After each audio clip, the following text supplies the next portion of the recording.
Bien, el ángulo entre vectores. Bueno, nos dicen sea A y B dos vectores no nulos que tienen el mismo origen y sea θ el menor de los ángulos positivos formados por dichos vectores. En este caso tenemos un θ que satisface entre los valores de 0 y el valor de pi. En este caso el valor de pi como ángulo 180 grados. Lo que nos interesa aquí es conocer cuál es la medida del ángulo. Para esto nosotros si podemos apreciar si es que restáramos el vector A del vector B, nos quedaría el siguiente vector, nos quedaría el vector A menos B. Y bueno, nosotros conociendo por ley de cosenos tenemos que lo siguiente, ¿no? La longitud del vector A menos B, que sería el lado, en este caso de un triángulo, ¿no? El lado contrario o lado opuesto al ángulo, elevado al cuadrado sería igual a la suma del cuadrado de los otros dos lados. En este caso el cuadrado de los otros dos normas, restado del doble del producto de esos dos multiplicado por el coseno del ángulo. Normalmente lo que podemos apreciar cuando nos piden hallar el ángulo entre dos vectores es que nos dan la siguiente fórmula, ¿no? Nos dicen coseno de θ es igual al producto escalar de los dos vectores dividido del producto de sus dos normas o magnitud, ¿no? de aquellos vectores. Pero ¿cómo podemos llegar a esta fórmula? Bueno, podemos hacerlo de la siguiente manera, sabiendo nosotros que el producto de dos vectores, en este caso el mismo vector, de A por A, pues es lo mismo como si eleváramos la magnitud del mismo al cuadrado. Entonces a partir de ello lo que podemos realizar es lo siguiente.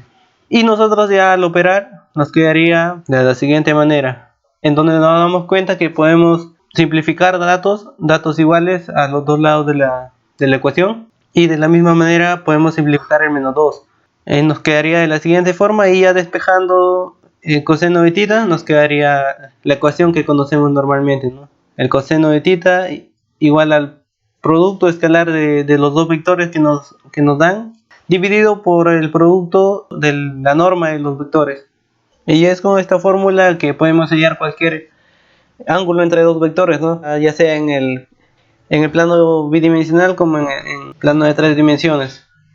También vayamos a ver esto en el software GeoGebra para apreciar un poco más dinámico la explicación.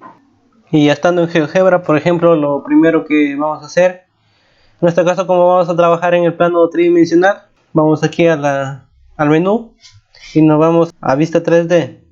Aquí hacemos clic y ya tenemos nuestra vista 3D. Bueno, yo ya coloqué realmente el título y la fórmula que habíamos deducido anteriormente, ¿no? En las diapositivas. Ahora lo que hago yo es, bueno, como voy a conocer el ángulo entre dos vectores, obviamente yo tengo que tener vectores, ¿no? Lo que hago es introducir dos vectores, un vector B y un vector C, y aquí yo lo puedo mover por todas estas tres dimensiones, ¿no? Ya sea en el eje positivo o en el eje en todos los ejes, ¿no? Dándole clic aquí, por ejemplo, al punto, puedo ir hacia arriba y hacia abajo.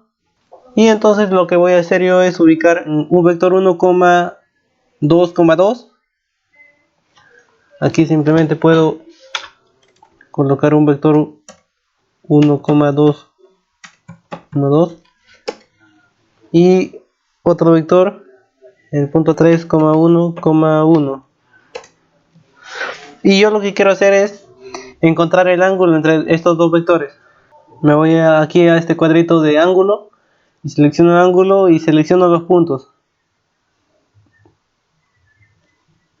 Selecciono los puntos de los que quiero hallar el ángulo y ahí ya me aparece automáticamente el ángulo. Puedo hacer zoom y aquí me puedo desplazar en el plano, ¿no? Aquí tengo el ángulo y lo que puedo hacer es, por decir aquí no se visualiza bien, puedo introducir un texto y decir el mismo ángulo que alfa, por ejemplo, que alfa es igual a, y aquí puedo introducir un objeto, en este caso el ángulo, y ya estaría aquí. A ese texto yo le doy un color, incluso también puedo agrandar el texto para que se visualice mejor y ya estaría acá, ¿no?